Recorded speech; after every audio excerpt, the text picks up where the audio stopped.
Hello and welcome to a brand new episode of A Coffee with Chris, the social media show that helps you create impact. As always, brought to you in association with our wonderful charity partners, 𝗖𝗄𝗄𝗲, who help local people affected by cancer, and Blue Bear Coffee, replacing your business's coffee to help children that have experienced human trafficking. Today, I am, as I have been throughout the month, sipping on their 𝗖𝗵𝗿𝗶𝗵𝗲. I'm getting better at that pronunciation every time, and it tastes absolutely delicious.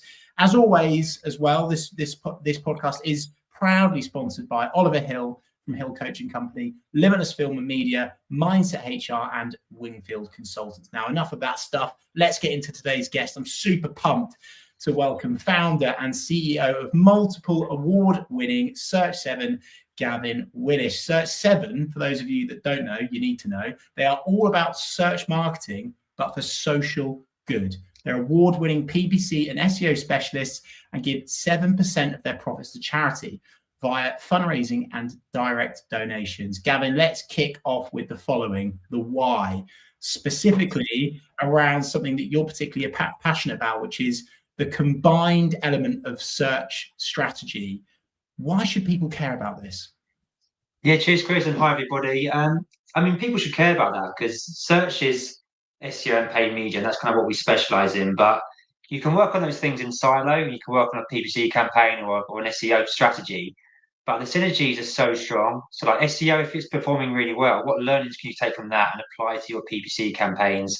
And if PPC is working really well and it's some really high performing keywords, how can you utilize that and optimize your website based on those insights? So for me, I think people get it wrong sometimes where they kind of focus on things in like isolation. I think running a search strategy and having those things running at the same time it's really important. I mean, not just the kind of learnings that you take from how each are performing, but having that, extended visibility, that extra reach, driving more traffic. But what I always say though, Chris, is that doing it just to drive extra reach and engagement is one thing, but it needs to be the right kind of traffic. It needs to be the right kind of strategy. So if you are kind of considering doing a combined search strategy, do your strategic research first, understand your landscape, how are people searching, what is your competitors up to, what else are people doing in that space? Because you need to kind of really apply those insights to then guide what that strategy should be. And with PPC, it is very tactical. So it's like with your site, and we always say to our clients, your site is your site. It's number one. You should always be trying to get that ranking a lot higher. You should be working on it, optimizing it. But all these other channels, whether it be email marketing, social media, PPC, they can be really, really important. And PPC needs to be tactical, to use it at the right time in the right way. If there's a new product or there's a new service that's coming into play, it's going to take a bit of time for SEO to kind of then optimize for that and to rank highly for that. It won't happen overnight. So what can you do to utilize your time and your efforts, media spend, into running some paid media activity, which will give you that extra like immediate visibility? And there are some things you can do for immediate visibility with search, and there's some things that might just work really well. So PPC might work great for certain things. Keep it going because that dual exposure is really important. You've got your real estate on Google, and you want to try and have as much visibility on there as possible. And the landscape's changed massively over the years. You've got different assets now showing, you've got AI overviews, you've got your page, you've got your organic, you've got your videos, your images, and it's just like how to get the best use from that, how to kind of maximize it in the best way possible. So yeah, for me, search strategies and combining it together is just really important because it's making it more efficient and more effective to make sure that you're getting the best results possible. Totally with you, Gav. All in, bought in, great start. I think it's so important for businesses to consider this across the board, by the way, throughout your digital marketing, not just with PPC and SEO. I think combining your strategy. One of our amazing clients, Cannons UK, seamless plug, they do it incredibly well, where they bring in a number of specialists in different fields. We combine our strategy together to become a real force for them in the market. So it's definitely something to tune into. Gav, what's hot right now in your world, in the world of PPC, in the world of SEO? What trends are you seeing? As of this recording, by the way, for people that are watching and listening back, this is the 29th of Jan 2025. I say that because I'm sure, Gav, things change. But what are you kind of excited about in your kind of two worlds going into this year? Yeah, definitely. I mean, it's good to do a timestamp because obviously, as you know, with Google, things do change daily, not just weekly. So things will change pretty much next week. But I mean, AI and automation has been a hot topic for quite a while now. The thing that makes me laugh with that is that, I mean, AI and automations has been a big thing for Google, like Google Ads, for about 10 years. It's always been there, but no one really understands it because it's kind of like leveled up so much over the years, and there's more that you could do with it. It's more of a bigger player. But from an SEO point of view, that's where it's really kind of had a big impact, and that it's growing all the time. Voice search has been growing like yearly. It's got massive. You've now got AI overviews coming into your search results pages, which you may have seen. And you can't really kind of control that like you can with a lot of stuff when it comes to SEO. But yeah, in terms of like how to utilize AI, I think it's still the same concept as it was like a year or so ago. It was making sure you've got the right strategic element at the beginning. You're then getting the outputs, you're giving the right prompts, you're utilizing the information, then you're refining it and making sure you're getting the right stuff from it. So I think it's still working really well. And for us, we are utilizing it in the team as well. So we've got 7 people that work across SEO in the agency.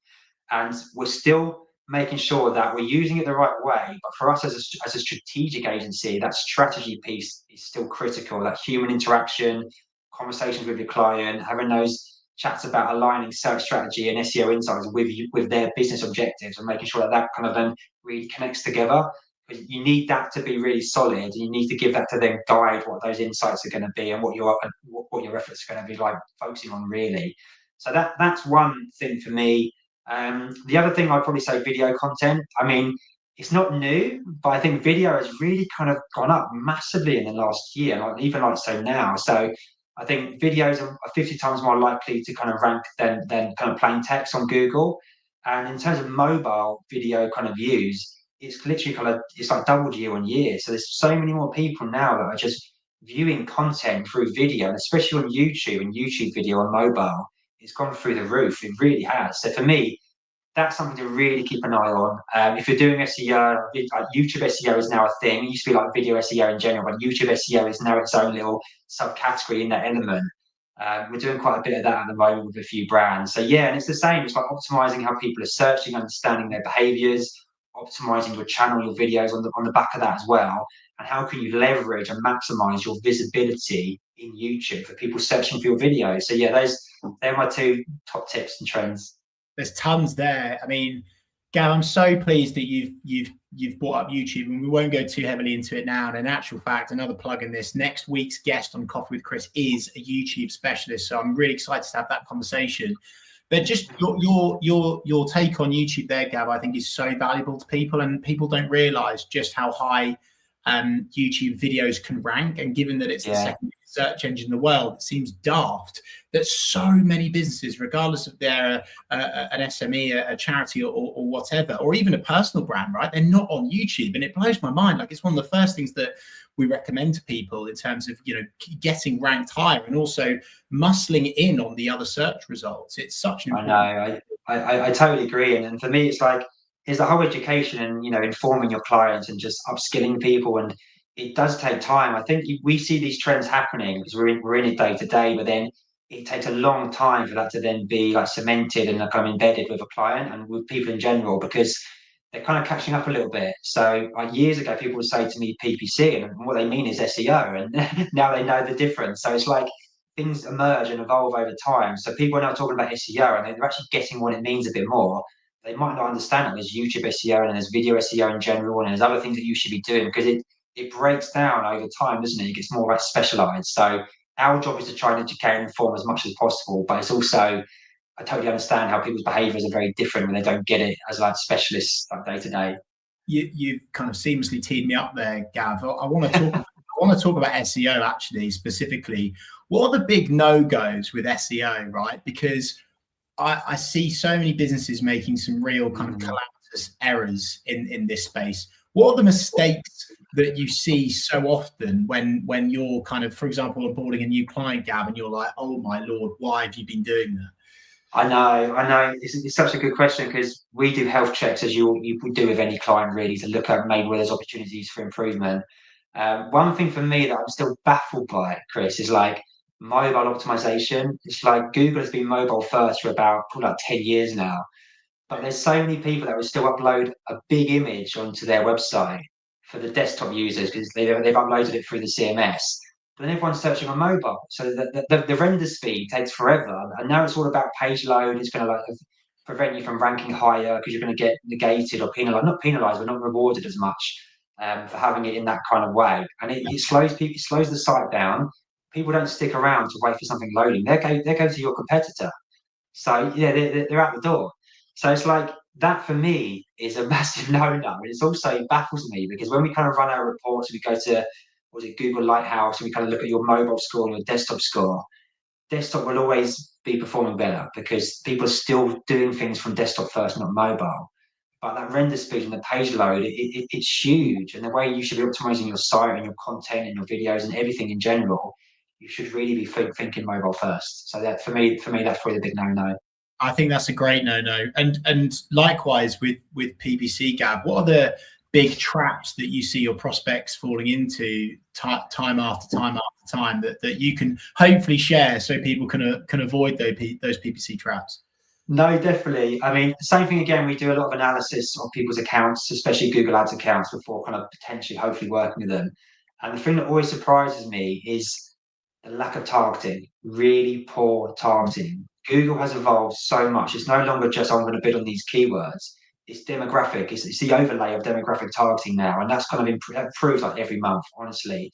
Things that you can do by adding in your demographic targeting, by location, by interest, by topic areas, all these things you can do by age, all these things. A lot of them has been there for a long, long time, but there's all these new ones coming out as well. So the refinements that you can do to make your changing the bids on certain keywords as well. There's certain things you can do to refine your strategy to get the best results possible. It's there. It's all there for you to do.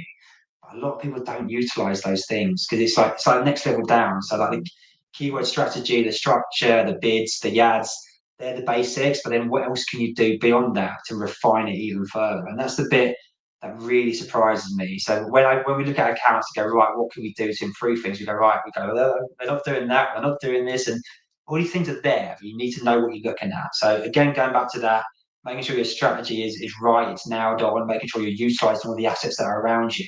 It applies for SEO, but also applies for paid media as well. So yeah, lack of targeting or poor targeting for me is still the thing that surprises me the most.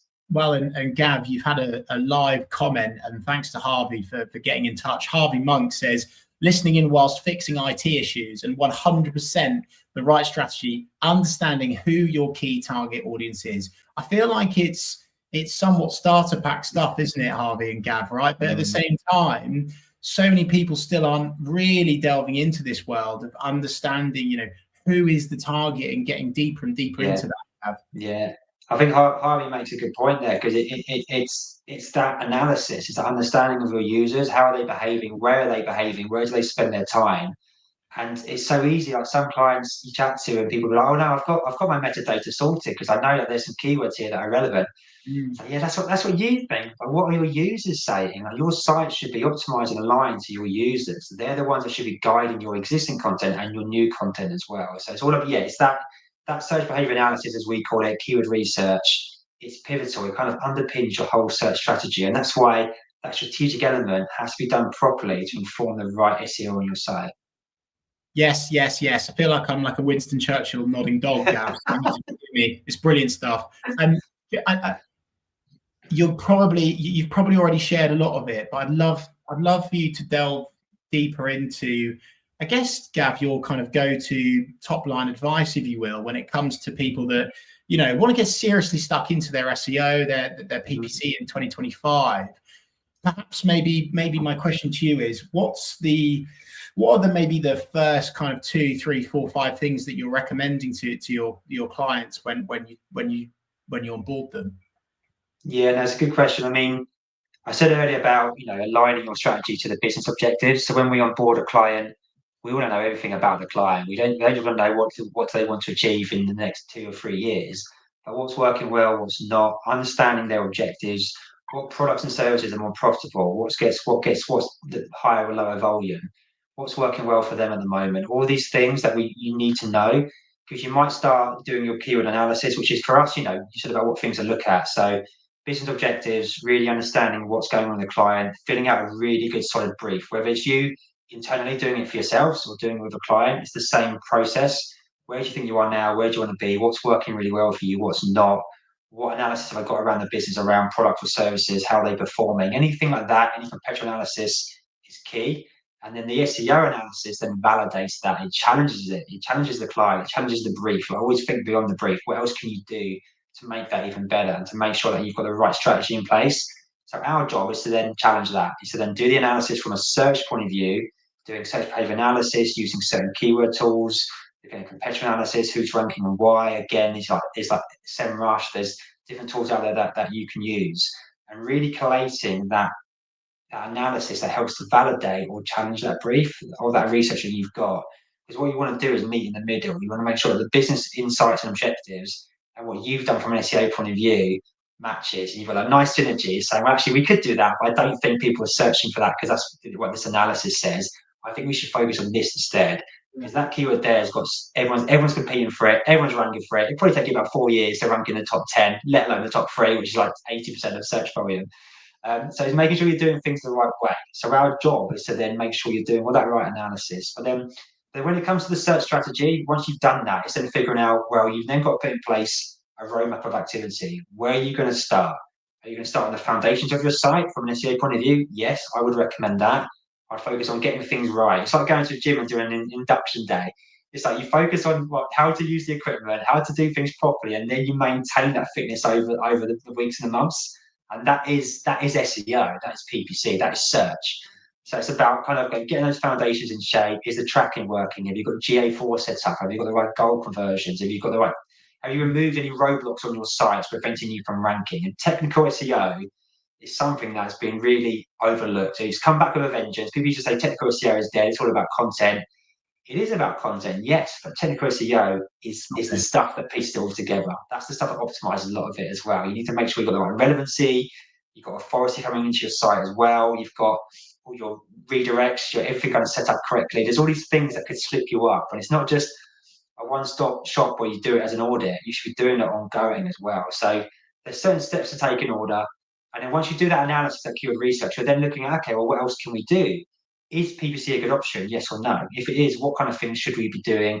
What's our gaps from an SEO point of view? Where do we need that initial visibility? What's our own business roadmap in terms of new products and services coming along? How can we utilize paid media for that immediate visibility in those areas as well?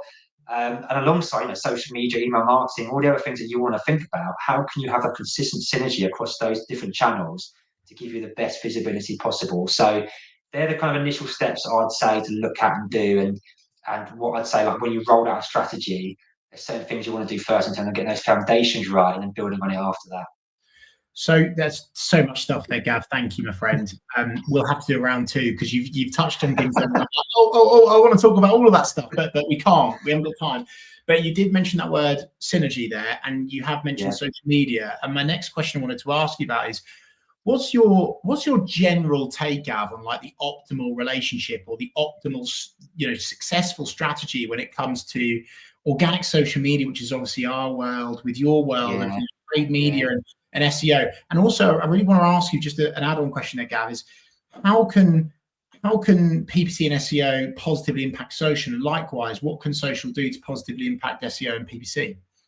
Yeah, great questions, Chris. I mean, for me, all channels work very closely together. You need to have that synergy in your messaging, in your proposition. And when you're doing something, when it comes to like a big launch on a service or a product, it's marketing at the end of the day. So how else can you utilize other channels to push that? Social media, there's nothing better than social media to give a big push about something that's working really well, especially when it's a new product or a new service. There you go. So that's a nice little plug. But it's so true. I mean, in terms of tracking your overall strategy, like having unified goals, like what are you trying to achieve across those different channels individually, but what is the overarching strategy for your marketing in general? And how does social media have a part to play in that? Because some of these channels work really well in terms of direct response, but some of them work really well at top of the funnel, and then they help get sales or leads further down through different channels. So that cross-channel like synergy is so key, but also understanding how they relate to one another. How does me doing maybe I say me, but SEO, and if you're writing a content piece on your blog and it's an FAQ or it's a guide or an ebook, that's educational. But then you've got the brand there and stuff. People are going to search for the brand. People are going to find you on LinkedIn or social media. So it's all relative. So having that synergy, making sure that your agencies or your teams are really aligned on what it is that you're doing. Because I think it's a really missed opportunity actually, because people go away and do stuff in silo and isolation. They go, oh, we did that the other day. Well, why didn't we tell the email guys or the social media guys or PPC, for example, that was happening? Because it all kind of relates to one another. So for me, it's about that unification, it's having them kind of shared goals. It's also having that visibility and communication that you're chatting to each other all the time about what's coming up. Maybe having like a 3-month in advance calendar of what you're doing and when, so you can work together and put in place the right thing. Because they are really beneficial. You need one to help the other, and vice versa. It's all cross-channel strategies, and even in paid as its own channel, paid PPC, cross-platform strategies has gone through the roof in the last year or so. Like having more touch points across different elements of paid media is really crucial. Not just having a PPC campaign or a LinkedIn campaign over here, but having different things at different points of that user journey is essential. But then it's the understanding to the client or informing them of how it works. Because they're like, that's not performing in terms of direct response, yeah, but without that being live, this campaign over here would not be performing as strong. So it's all that kind of stuff. I love that, Gavin. You're speaking my language, my friend. I appreciate that. Do you know the thing that I would take away from that stuff actually is, and actually for those watching and listening that actually do understand a bit about PPC or SEO, one of the things that I would divulge and share some wisdom on quickly is, I think it's really important when it comes to your social media marketing now to have the search marketing mindset, right? Because people are searching through social first in many aspects now. I mean, there's results and reports to back that up, various ones. And so, leaving those breadcrumbs for people and making sure that you're using the keywords and the key areas that your business offers is really important. And even on LinkedIn, for example, now, just one example is you see at the bottom of some people's posts, they're actually almost having like their elevator pitch at the bottom of their LinkedIn, which I wouldn't recommend to do all the time, but you can see there they've got that search marketing mindset. So I love what you've said there, Gav. I think it's really valuable.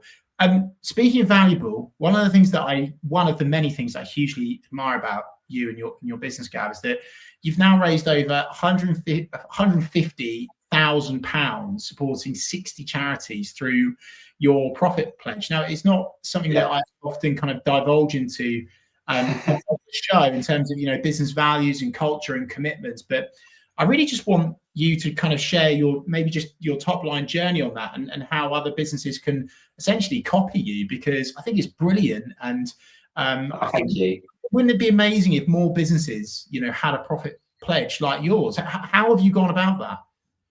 Yeah, well, thanks, Chris, for bringing it up, actually. It's something very close to me. It's something we've done since day one. It's the reason why we're called 𝗖𝗵𝗳𝗲, because it's 7% profit pledge, which used to be a maximum target when we started. Obviously, it depends on how much we make. Let's kind of have like 4%, 5% a year or whatever. And now it's been a minimum. So like last year, for example, we raised 30 grand in 1 year for charities, and it was fantastic. We did a big charity event in Brighton. We did a charity ball event at the Grand Hotel for 250 people the other year. And just bringing together the community, clients, partner agencies, friends, family, local people in the business community, just to make a difference and to stand for something more than just doing products and services and products every day. So for me, I worked at an agency before 𝗖𝗵𝗳𝗲, a really amazing one in Brighton called Propeller. I love them to bits. I've still got like best mates that are MD there, and the owner's like one of my mentors. So I left on really good terms, luckily. But they kind of did one charity event when I was there, and I loved it. But it kind of when that went away, and that feeling went, and I was like, oh, I really love doing that. I really love getting everyone together and making money. I really felt as if I want to do something more meaningful than just my day-to-day work. So I thought, right, when I start my own business, I'm going to call it 𝗖𝗵𝗳𝗲, search marketing, 7%. That's what we're going to do, and it just grew from there. And like, over the years, we've evolved it. We started doing more like live events, getting everyone together, doing football matches at the 𝗖𝗵𝗿𝗄 Stadium, or golf days, quiz nights, all these different things. We did a back to school event a few months ago, which was great fun. And our team's now getting to 15 people. Everyone in the team chooses their own charity every year. We match funds. So if they raise money, we match fund that up to £150 a year, £250 in their first year.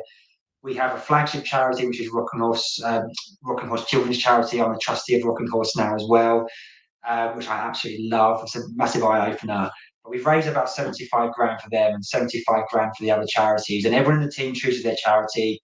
we organise like 4 or 5 events a year, which pretty much takes up most of my time. Now I'm CEO and I've got this amazing team running the day to day. And we just share the money between all our charities. We do it every year. We stop again every year, like which charities do we want to choose.